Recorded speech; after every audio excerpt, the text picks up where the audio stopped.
Hey, what's up, everybody? Welcome back into the show. Yet another episode of Crushing Fantasy Football. I am Bryce Lockridge, your host of the show. Guys, today I'm going to be talking to you about my first round and second round draft strategies to help you crush rounds 1 and 2 of your fantasy draft for the 2022 season. And I'm going to start with the most important factor for drafting in the first round, and that is, believe it or not, despite popular belief, to avoid injury-prone players. This is the key to drafting in the first round. Every single year, I see the same thing happening. There are players that go absurdly high in the draft because they have freakishly high ceilings. Guys like Christian McCaffrey, Dalvin Cook, Ezekiel Elliott. These are guys that we see every year going in the first round of the draft. Granted, Zeke isn't a first-round ADP this year, but Dalvin Cook and Christian McCaffrey are.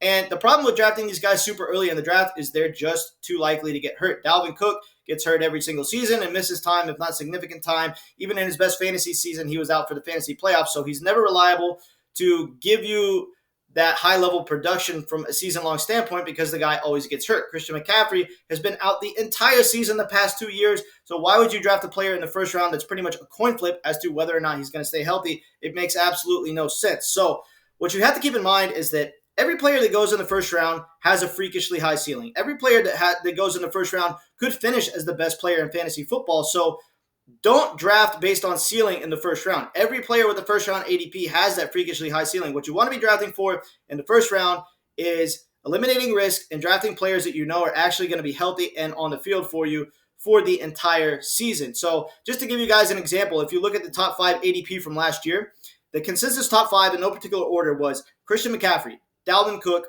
Derrick Henry, Alvin Kamara, and Ezekiel Elliott. Not one of these top 5 players, not one of these consensus top 5 players finished as a top 10 player in fantasy football. Now, obviously, I'm not counting the quarterback position. I'm talking about between tight ends, wide receivers, and running backs. Not one of these guys finished as a top 5 player in fantasy football. And the reason is the majority of them got hurt and missed significant time, if not the entire season. And I could have told you going into the year that Christian McCaffrey is a high injury risk. He just missed the entire season the previous season. Dalvin Cook is always a high injury risk because this dude literally never plays an entire year.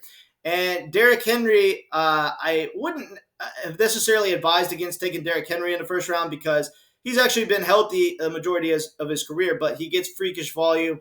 And this year, a first-round ADP is a little bit risky considering the fact that we know that he needs that 28 to 30 carries a game to produce those tight end numbers because his rushing volume is one of the best reasons that he's great at fantasy football, and he's coming off a significant foot injury. So is he going to be healthy for the entire year? So the problem with these picks are they're too injury prone. You do not want to take extremely injury prone players in the first round because the fact of the matter is every player that goes in the first round could be the best player in fantasy football. They all have the ceiling. So what really differentiates the good first round picks from the bad first round picks are players that are actually going to stay healthy and on the field because the ceiling is always going to be there. You want to draft a player that you know is going to be reliable for you. So that's the most important thing in the first round. Moving on to my second round strategy, I want to talk about pretty much the most important thing in the second round, and that's not to fall into the recency bias trap and the copy and paste trap from the past season. This is kind of where people already start to get lazy. They haven't really researched it because they only researched their first round picks, and people just start to draft based on the last thing they saw. Like last year, Mark Andrews was the tight end 1. Last year, Josh Allen was the quarterback 1. The past 3, 4, 5 seasons, Tyreek Hill has been an awesome fantasy wide receiver.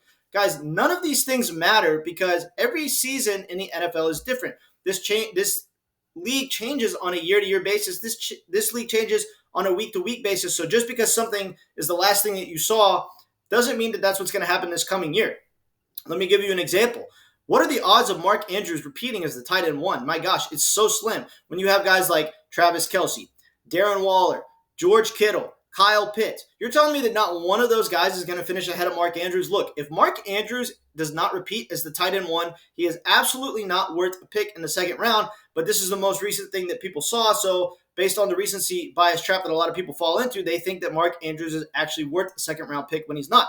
Let me give you another example. Josh Allen going off the board as the number 1 quarterback and going off the board in the second round. This is absolutely ridiculous, guys. Look, we saw it with Patrick Mahomes, with Lamar Jackson. We've seen it with other quarterbacks over the years playing fantasy football. Most quarterback 1s don't repeat as the quarterback 1 the following season.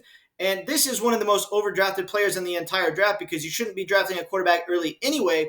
And even if he finished as the quarterback 1 again, which is very unlikely, he's not worth a second-round pick because he's a quarterback. And so Josh Allen is also being overdrafted in the second round. So, guys, keys to the second round. Don't fall into recency bias. Do not fall into the copy and paste trap of just copy and pasting who did well last season and thinking that exact same thing is going to happen this year, because it never works that way. And don't draft players that have just transitioned to a new offense unless you have very good reason to believe that they're going to be as good at their new offense as they do in their old offense. Let me give you an example, guys. Tyreek Hill is not going to be as good in the Dolphins offense as he was in the Chiefs offense, because he's going from Pat Mahomes throwing him the deep ball to Tua Tagovailoa throwing him the deep ball. This is a massive difference. You're talking about one of the best deep ball throwers in the league and one of the worst deep ball throwers in the league. So naturally, Tyreek Hill's ceiling is going to be significantly lower. His floor is going to be significantly lower. His production is going to be significantly lower this year. And yet he has almost the same ADP as he did last year, because the last thing people saw was Tyreek Hill doing extremely well in the Chiefs offense. So don't fall into the recency bias, guys. Tyreek Hill is not worth the second-round pick. Mark Andrews is not worth the second-round pick. Josh Allen is not worth the second-round pick. And another player that really frustrates me going off the board in the second round is CeeDee Lamb. Why in the world is CeeDee Lamb going off the board in the second round? I can tell you exactly why. He plays for an efficient offense. There's a lot of hype surrounding CeeDee Lamb because he is a good player and he's a first-round draft pick. People love their first-round draft picks. They saw him go as the first-round draft pick 2 years ago in the draft. And this is going to be his third season, so everybody's thinking, oh, CeeDee Lamb's one of the best receivers in football. He's absolutely going to go off this year. But the problem is he has to compete for targets with Michael Gallup, a heavy pass-catching tight end, and Dalton Schultz. And considering the fact that he's not even going to be the clear-cut one on the team, Michael Gallup could outperform CeeDee Lamb from a season-long standpoint, and yet CeeDee Lamb is going off the board in the second round when Michael Gallup is going off the board in the 8th round. It doesn't make sense when you could get a receiver in the same offense later in the draft at a way better value. CeeDee Lamb going in the second round is absolutely ridiculous. So do not fall into these traps. Don't fall into the recency bias. Don't fall into the hype bias of players that are first-round draft picks and thinking that you should take them high in the fantasy draft just because of the hype surrounding the player. These are bad philosophies. It's really not the way you want to look at fantasy football. You don't get cool points in fantasy football. You don't get points from what a player did last season. You get points for what they're going to do this year and the numbers they're going to put up. So do not fall into these traps, guys. These are the keys to drafting in the first and second round. All right, guys, I appreciate you tuning into the video, and I will catch you later.